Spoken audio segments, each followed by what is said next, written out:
Hello friend, how are you? India is a place which is known for the various reasons. There are the various things which makes India very special. One of the things that is very much popular in the all over world is the Indian Yogis. The world revered the presence of Indian Yogis, their knowledge, their understanding of this world, and their hold and the capacity over the senses. So, in this video, I am going to talk about the characteristics of the Indian Yogi.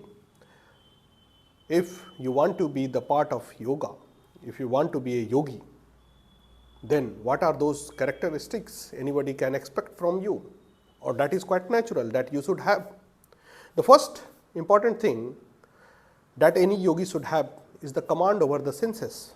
Of course, these 5 sense organs, eyes, nose, taste, feeling of senses, touch, these are the 5 senses which are provided to us by the nature.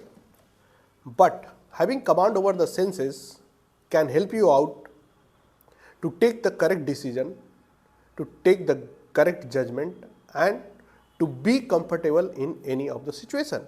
But if anybody has any command over the sense organ, then he can go bewildered.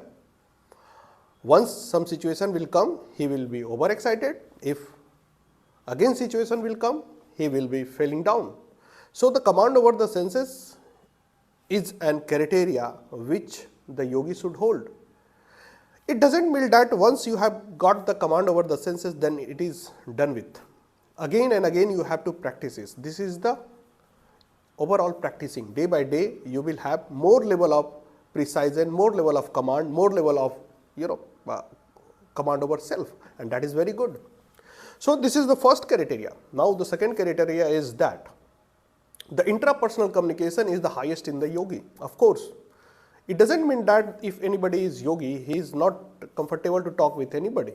Yeah, it's happened that they are comfortable to talk with anybody, but they used to communicate with themselves in the more quantum manner. It means that they are more closer to their own self.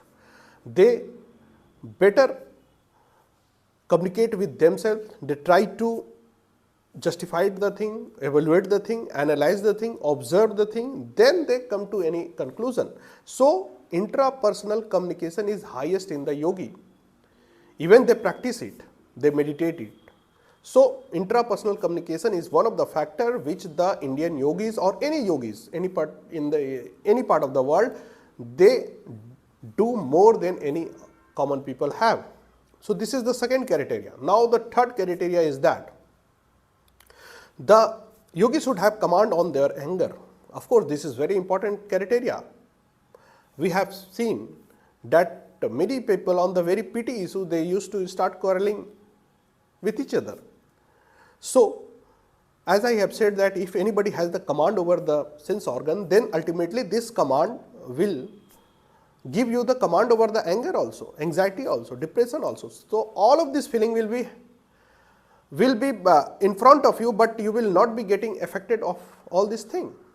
So, yogi should have command over the anger, and that ultimately leads to emotion. Emotional command should be there in their hand.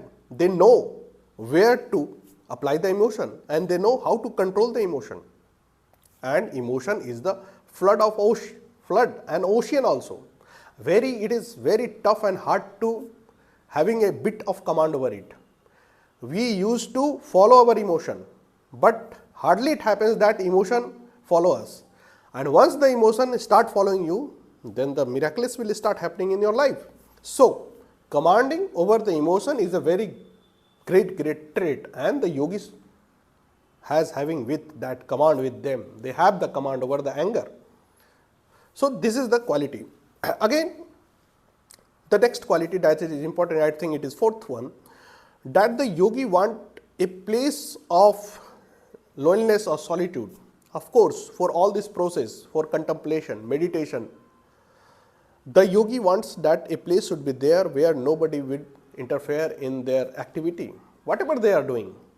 So, confinement or a zone where nobody is there, complete silence, peaceful, abstract silence, pin drop silence, they want that a place should be there where they can sit lonely, alonely, and they can think over the subject, or even if they are not thinking, then they can lie down in a cool and calm way. So this is one of the criteria, traits of the Indian yogi or any of the yogi.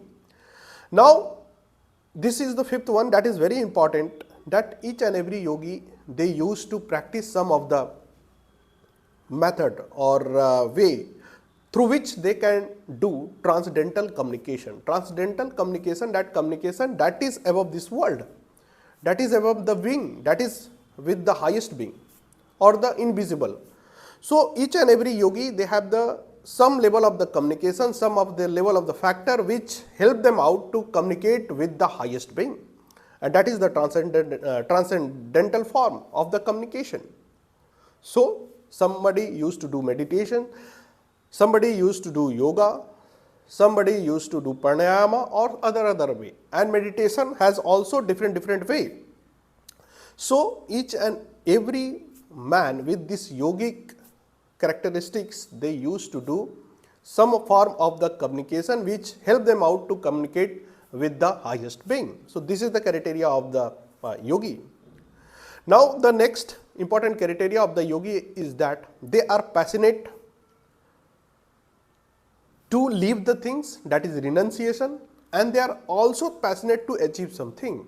It means that they accept the justice of the nature, that we have to leave something and we will get something. That is the common in the nature. Things comes, things go. Things comes, things go. That happens with each and everybody. So even the yogi, they also want to change out their karma, change out their past deed, and on the basis of that renunciation, they also want to achieve something, some new level of realization.